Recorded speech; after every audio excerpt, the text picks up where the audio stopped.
Hello everyone, I hope you guys are having a wonderful day and are making some really good trades as per usual. Let's dive into some GameStop analysis. So, big break in the markets and big break in the chart here as we get some invalidations and some confirmations of where this is going. And again, this may not be news you want to hear, but the bullish trade setup that we had was invalidated the second we broke the low, right? We took out the pivot here. That invalidates the 1-2 count that we had. And yes, I was looking for a bullish count and a break up, towards the upside. And I have no problem admitting that I'm wrong. And I have no problem stopping out of some of my trades, but my long-term GameStop holdings continue to grow as we inch lower and lower. And I'm going to be looking forward to accumulating even more as we get closer, to another target area down here. So as for now, we have to move on, and the bullish setup is unfortunately gone. We have to be honest with ourselves, right? With risk management and stuff like that, or else you're just going to end up buying tops and just holding forever. And that's why I always get a lot of people that are very angry, say they've been holding for 4 to 5 years, right? Or, so long or whatever. Like they're in at much higher prices.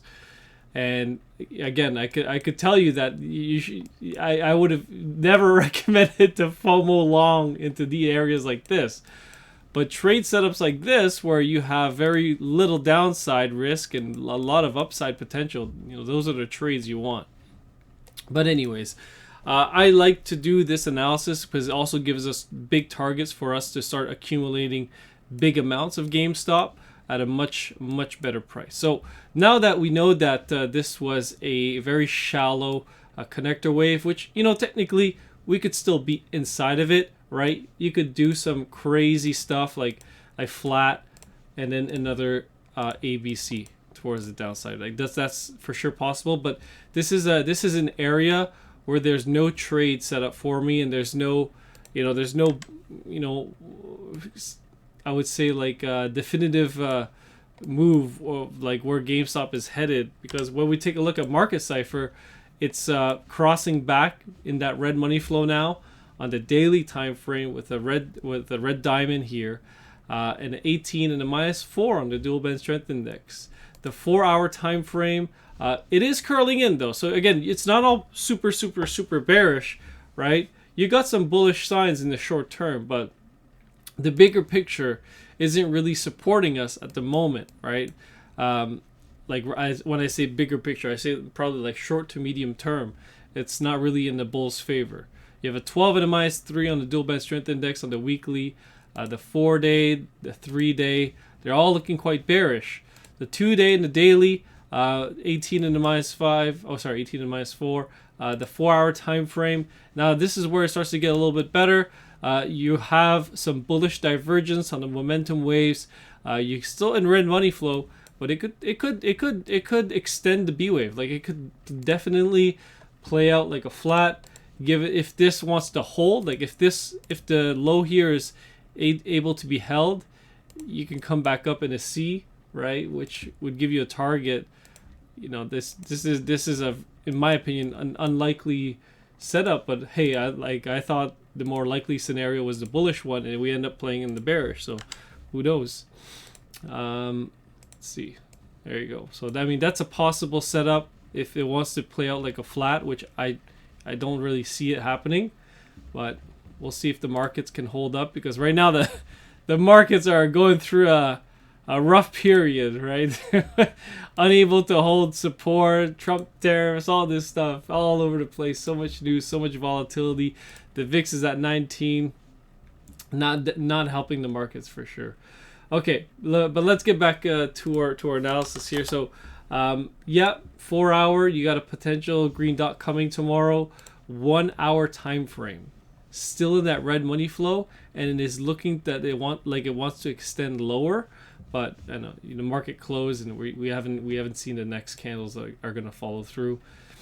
So as for me, I would be starting to stack some cash and getting ready to buy the dip if a dip ever were to ever arise. So I still got my big bag of GameStop, I'm still holding it. I always post my buys right when I start to accumulate more.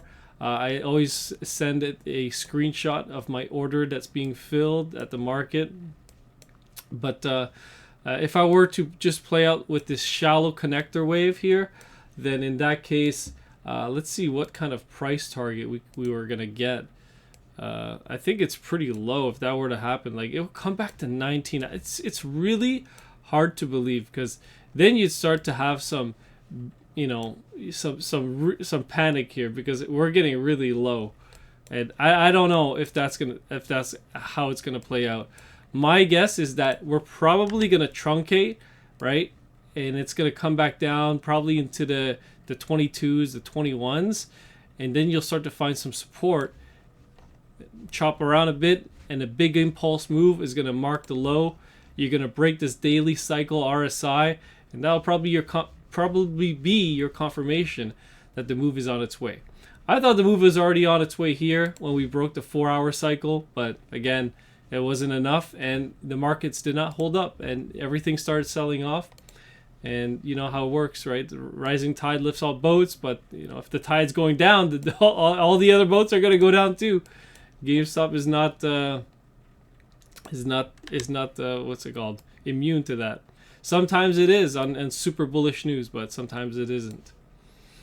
All right, so let's take a look at Wave Edge, and Wave Edge just got a new update here, so it's going to be interesting to see if some of these candles have changed in terms of accumulation and selling pressure. So yeah, we've seen some changes here on the setup. So again, there's still been selling on the way up here. They've still been unloading on the way up. And then on the 4-hour, you still got these big buys. I think we used to have like 3 of them, but they're still there. And the 1-hour time frame, you still got some significant buying, right at the lows. But then they sold on this pop up, and now they're starting to buy a little bit. 30-minute time frame, dip buys here and there. Nothing concrete, right? Nothing really like setting it in stone that, oh my god, it's 100% guarantee. But I would like to see GameStop dip a little bit more, maybe like the 21, 22 level. And if I see a lot of buying accumulating, then I'll probably start to accumulate some more again. But as for now, I'm just going to be sitting on the sidelines, getting my cash ready. And if we do pump, then that's perfect. But it doesn't seem likely to me now that we've broken this level, right? That's just a significant break for me in Elliott Wave. And you just got to be honest and just watch the chart. Watch for a big drop down and a ratio of divergence. Then you'll probably know that the Y wave is taking place, and the wave 2 is going to end at any moment, and it's probably a dip to buy. Okay? All right, so that's it for tonight. Have a wonderful evening, and I'll catch you guys on the next update. I couldn't do the update on Tuesday. Sorry about that. I was very busy last night. I couldn't get to it in time. Peace.